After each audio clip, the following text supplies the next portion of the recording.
Good morning, everybody. Good morning. Yeah. I want to welcome you with love and celebrate. We were talking about what's happening tomorrow night. We are beginning our conference in Chicago tomorrow morning. Michael Beckwith and Ricky are going to be there to launch us in Chicago. I'll be. We're having a reception for them tomorrow night, and so hopefully I will be there in time. I'm leaving sometime tomorrow to head for Chicago. I'll be back Friday, and I think Darlene just packed her bags and is headed to the airport right now. So she did the Sunday service and is on her way. A great experience today is the realization that we are an ongoing experience in the mind of God. I loved your opening treatment, and I celebrate your affirmation. I celebrate the song this morning because it's all in alignment, and the song she's going to sing afterwards will be a beautiful cap on the whole experience we're having this morning. Everyone say with me, I am greater than I think I am. I am greater than I think I am. Always. Always. When I was with Dr. Fenwick Holmes, he shared with me one day that if I was going to become a religious science minister, I had one thing to do, and that is to wake people up to the realization that they are always greater than they think they are, always. That no matter what the definition is and how wonderful it is, there's that much more to accept. And the challenge is to know that this isn't an ego trip, primarily because as you advance in your understanding and your appreciation of yourself, if it is valid within you and is true within you, you must know it is true of everyone else.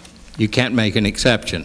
How many been in the experience where you, in order to feel better about yourself, was putting everybody else down?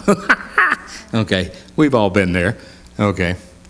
So our challenge is not to look down our nose at anyone, but to honor the metaphysical principle that Jesus talked about 2,000 years ago. If I be lifted up, what? Everything around me will be lifted up. If my definition is good enough to be true of me, it must be true of everyone everywhere. Did all of you get the handout this morning? I will share the beginning of it, and Brent back at the sound room pointed out that there's a misspelled word here, but we'll correct it. Dr. Holmes said, and this is from a book he wrote when he was 36 years old. He probably started writing it when he was around 34. It was the second book that he wrote, which the first one was Creative Mind, which he started writing when he was about 26 or 27.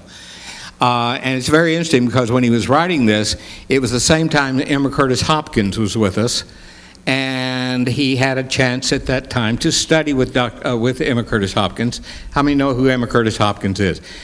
He was, at the time Emma was alive, of course, and Ernest spent a great deal of time with her in the exploration of her wonderful book on mysticism in a one-on-one personal relationship. So Emma had a chance to read this book and to comment on it, and I'm sure to encourage him to write more, and aren't you glad she did? Ernest said this: an inquiry into truth is an inquiry into the cause of things as the human race sees and experiences them. The starting point of our thought must always, this should be begin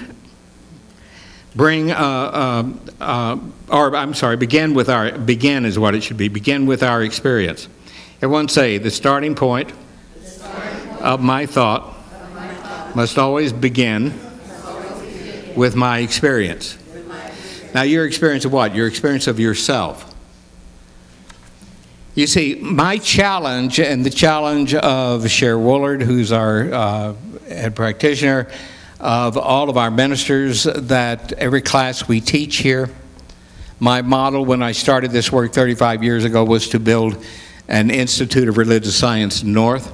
This is why we have classes in the day and the evening, and finding probably the finest teachers in this country, if not the world, in the area of metaphysics here. And every one of us are doing what? We're waking people up to a very interesting challenge, and the challenge is to understand very clearly that we are not settling for what most of us used to settle for, and that is thinking knowing about it is going to change our life. What we need to know is what? We need to know it as it is, not just about it. We need to know as it knows. How many know that there's Paul and his wonderful musical accomplishment and his beautiful wife next to him? Both of them are superb musicians. At one time they were thinking about music. Now they think as music thinks, do you not? Okay. You think as music thinks. When he sits down at this piano and puts that music in front of him, that's a language to him. It's a language most of us don't understand. And the same thing with metaphysics. Let metaphysics become a new language for you. Let it become a new thought process as you. Not just something you know about. Okay. I know about flying. How many would get in a plane with me if I was sitting? I just turned 70. Okay. And I have been studying martial arts almost my entire adult life.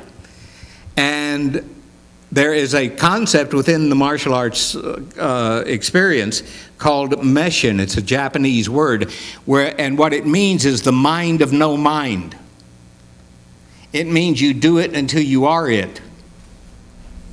That you challenge yourself to allow yourself to contemplate greater ideas and then become the greater idea and think as the greater idea thinks. As the happiness thinks, as the love thinks, as the joy thinks. How many know people who sit around and they say, you know, one day I'm going to do this, and one day I'm going to do that, and one day I'm going to do this, and one day I'm going to do that. And if you know them long enough, most of them will say, you know, I almost did that once.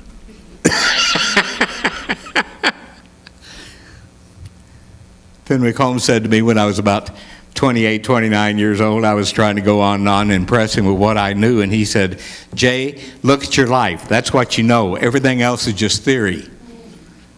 Okay. And that was an interesting challenge because he was doing what? He wasn't putting me down. He was shoving me into a greater awareness, a greater possibility. He was waking me up to the idea that I am greater than I think I am. Don't settle for any definition of you that was based in any kind of yesterday experience. Our over and over again experience in this thing called life is one of beauty and joy and celebration. This is what my entire book is about. How many realize my entire book is waking you up to do what? My lecture Thursday morning in Chicago is, the focus of my lecture is thinking critically from oneness.